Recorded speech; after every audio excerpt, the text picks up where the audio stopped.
اور بھی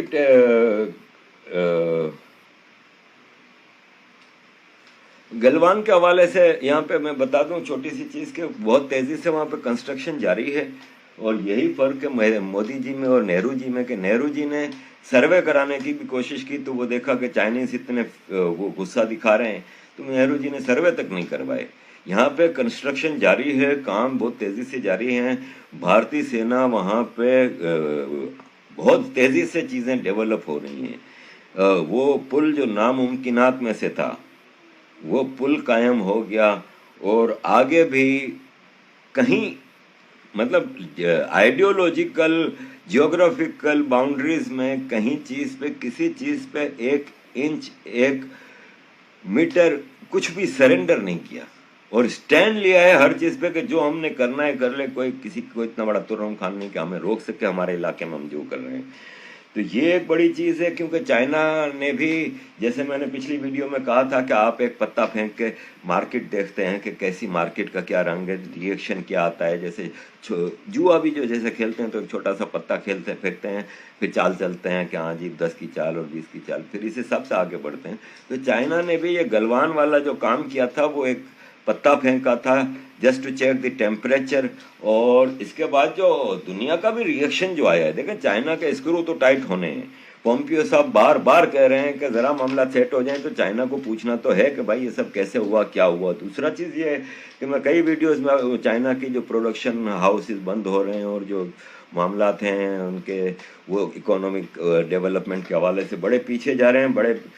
پریشان ہیں چائنیز۔ تو اس حوالے سے ان ساری چیزوں میں اگر آپ دیکھنے جائیں نا تو چائنا کے اسکرو ٹائٹ ہونے ہیں، جیسے کہ ابھی سے شروع ہو گیا لاسٹ ویک WTO میں جو کیس چل رہا تھا چائنا کے اس کے اوپر، تو جو چائنا مزے سے سبسڈیاں لے رہا تھا، اور یہ لوگ پتہ نہیں چائنا کو کہاں سے کہاں پہنچا دیا۔ 20 سال پہلے China was nothing, India 90s میں انڈیا سے کم تھا اس کا GDP، آج انڈیا سے کتنا گنا زیادہ ہو گیا ہے۔ یہ سب ان کی کرامات ہیں نا، یورپین اور ویسٹ کی، جنہوں نے چائنا کو بڑھ بڑھ کے، اور اپنے ملکوں میں بھی چائنیز بھر دیے ہیں۔ پیرس کی آپ گارمنٹس مارکیٹ میں چلیں جائیں، جب میں 90 میں گارمنٹس کا کام کرتا تھا پیرس کی مارکیٹ سے خریدنے جاتا تھا، ایک چائنیز نہیں ہوتا تھا۔ آج میں دعویٰ آپ کو کر رہا ہوں کہ میں آج سے 10 سال پہلے بیلجیم میں واپس کپڑے کا کام میں تھا، تو میں مارکیٹ جانے لگا، اس پوری مارکیٹ میں 60-70% چائنیزوں کی دکانیں ٹیک اوور کر لی ہیں، پوری مارکیٹیں۔ یہی حال پورے یورپ کی گارمنٹس مارکیٹ میں، آپ اٹلی میں چلے جائیں، آپ انہوں نے ان کیا نا، اور پھر ان کی پروڈکٹس بھی ان کی اسی بہانے، اور اپنی پروڈکٹس کے بھی اسٹیشن وہاں بنا لیے۔ آج یہ پچھتا رہے ہیں تو بڑی تیزی سے چیزیں چلیں گی، جس تیزی سے چائنا کی عمارت چلی ہے اس تیزی سے آپ وہ نیچے بھی آ رہی ہے۔ میرے ایک اکونومسٹ دوست ہیں نیو یارک میں، وہ مجھے بتاتے ہیں کہ عارف بھائی ان کا جو آرٹیفیشیل چائنا کا جو اکونومک گروتھ کو بتایا جاتا ہے، دس از نتھنگ۔ انہوں نے کہا کہ چائنا کا انٹرنل ڈیٹ اتنا ہے کہ آپ سوچ بھی نہیں سکتے۔ چائنا